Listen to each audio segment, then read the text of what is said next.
Bonjour, je vais commencer une série de vidéoconférences sur la place et le rôle de la femme en philosophie. J'ai bien conscience que c'est un thème assez ambitieux, donc je vais poser les jalons finalement d'une introduction, d'une entrée en matière sur ce thème.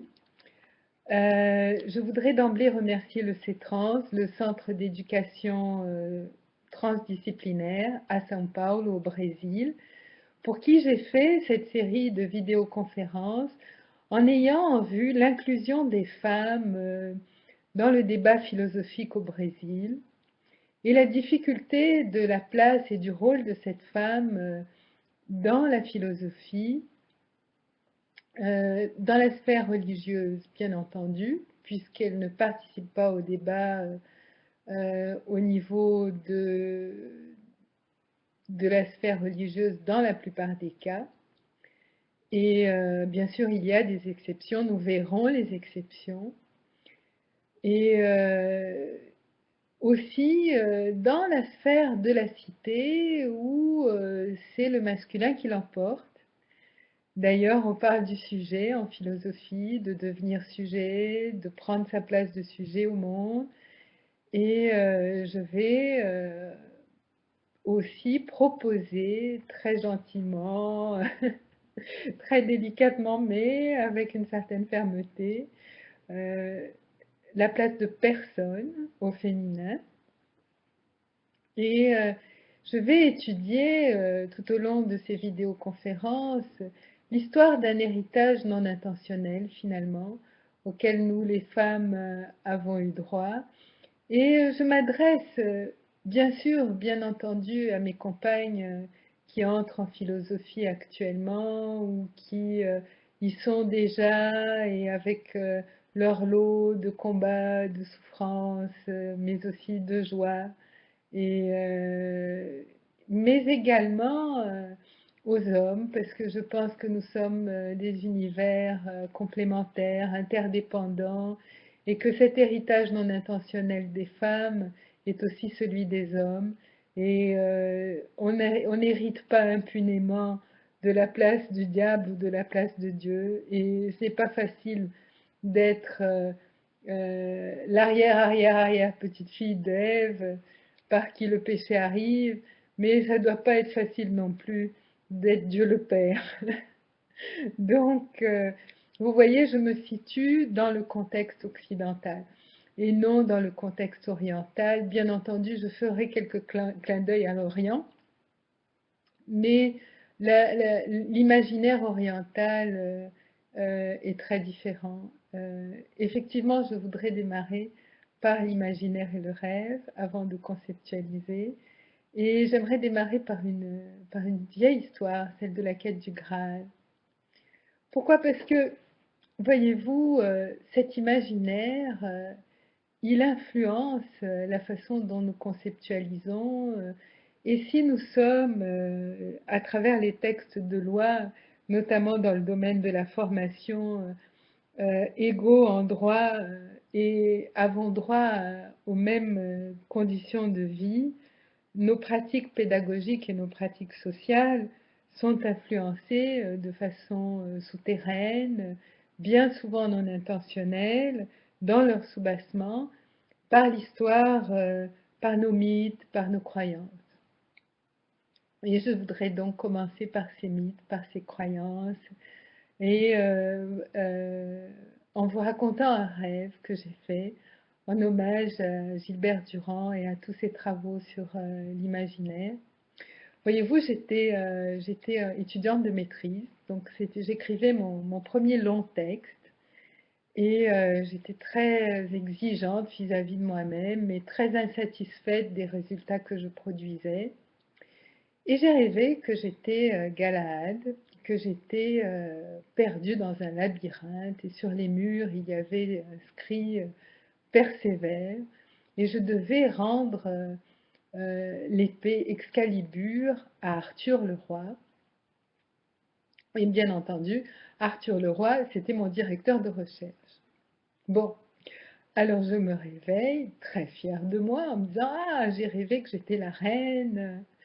dans l'histoire de la quête du Graal, comme c'est intéressant. Et puis j'ai été relire cette histoire, et grande déception, Galahad, c'était pas du tout la reine, c'était un preux et chaste chevalier, jeune, et puis en consultant les autres versions, celle où Perceval le Gallois trouve le Graal, lui aussi c'était un homme, puis la reine c'était celle qui avait fait cocu le roi, puis il y avait une autre femme, Morgane, la demi-sœur du roi, c'était une sorcière, enfin bon, je m'y retrouvais plus du tout dans ces rôles-là. Et puis, donc, je vais vous raconter cette histoire. Je vais m'inspirer d'une version de René Barjavel, un très beau livre qui s'appelle L'Enchanteur, et point du tout de la littérature médiévale chrétienne, érudite, du roman de Chrétien de Troyes. Je vous remets pour cela aux travaux du docteur Patrick Paul, membre comme moi du CETRANS et du CIRET à Paris. Et je vais maintenir aux versions grand public, hollywoodiennes, et non pas à l'histoire de l'intégration du principe du masculin et du féminin, mais vraiment du rôle de la femme incarnée, de cette femme qui trahit, de cette femme sorcière, de cette femme qui empêche l'accès au Graal. Et je dédie mon travail, ma recherche ici, à ce que les femmes puissent s'inclure dans cette quête symbolique du Graal. Alors, prenons pour commencer cette légende, donc, qui est venue nourrir l'imaginaire occidental dans le domaine de la formation philosophique. Le Saint Graal est une coupe mystérieuse, la forme en est inconnue. Cette coupe aurait servi au dernier repas du Christ et lors de son martyre aurait recueilli son sang et été conservée par Joseph d'Arimathée. La légende veut d'ailleurs que l'âme de Joseph continue de veiller sur le Graal. Par la suite, le Graal aurait été caché puis perdu. Retrouver le Graal équivaut à trouver à la fois le bonheur et la sagesse au bout d'une longue quête initiatique. Cette découverte annonce la fin d'un temps d'épreuves et de souffrances. Cette quête va être celle du roi Arthur Pendragon et des chevaliers de la table ronde. Alors, petite digression, pourquoi c'était tellement important au moment de ma recherche de finalement de rêver de cette façon-là au Graal? Parce que sans doute il y a une correspondance entre cette utopie des chevaliers de la table ronde où tout le monde pose les lances pour s'entendre et la volonté que nous avions, peut-être utopique, me direz-vous, mais les utopies nous font avancer, cette volonté d'une éducation coopérative, finalement du cercle plutôt que du carré, où on se met tous ensemble autour de la table et puis on réfléchit tous ensemble dans une sorte d'égalité de position, dans une ambition humaniste, affective, de construction du savoir, je dirais même de perlaboration du savoir, je reviendrai sur ce thème. Et donc, voyez-vous, cet imaginaire est venu nourrir cette volonté d'une éducation coopérative et le mémoire que je rédigeais à l'époque s'intitule « De la classe libre ». Donc, cette volonté d'une classe où tout le monde peut apprendre et où tout le monde a des choses à enseigner. Voilà. Alors, dans cette aventure de la quête du Graal, Arthur va recevoir l'aide d'un druide, Merlin, l'enchanteur, qui dans le roman de l'enchanteur est le père et le conseiller du roi Arthur, et cependant être dévié de leur quête par deux femmes, Guenièvre, la femme d'Arthur, et Morgane, sa demi-sœur. Guenièvre, l'épouse du roi Arthur, brise l'unité du royaume de Camelot en trahissant le roi avec l'un des chevaliers de la table ronde, Lancelot du Lac. Donc, l'histoire de la quête va être l'histoire d'une trahison, et c'est à partir de cette trahison que tout le drame arrive dans le royaume. Parce que Guenièvre est très jeune, elle épouse Arthur parce que son royaume est en danger. Elle a donc besoin de l'aide du roi Arthur pour sauver son royaume. Et en allant le rejoindre pour ses noces, sur le chemin, elle rencontre Lancelot du Lac, qui est jeune, qui a le même âge qu'elle, et ils tombent éperdument amoureux l'un de l'autre. Mais elle a besoin de l'appui du roi pour sauver le royaume, donc elle se sacrifie, elle épouse le roi alors qu'elle aime Lancelot. Et cette passion va éclater pendant l'histoire du roi Arthur. Et quand Arthur découvre cette trahison, est furieux, et il décide de condamner à mort Guenièvre et Lancelot, pardon. Et,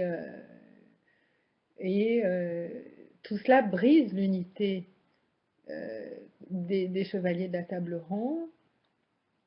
Merlin conseille alors à Arthur d'entreprendre la quête du Graal pour retrouver l'unité perdue du royaume et finalement reprendre un petit peu son chemin vers lui-même, un chemin où il pourra pardonner, se pardonner cette exécution, et peut-être que les choses auraient pu avoir lieu autrement. Enfin voilà. Alors les chevaliers entreprennent la quête du Graal. Ça va être une quête très difficile. Et sur le chemin, ils vont rencontrer la demi-sœur d'Arthur et son fils, parce que la demi-sœur d'Arthur a fait un fils à Arthur sans qu'Arthur le sache. Elle s'est déguisée, elle a séduit Arthur, c'est une sorcière, elle a fait un fils et elle veut que son fils, à elle, rencontre le Graal, donc elle va se battre contre tous les chevaliers d'Arthur.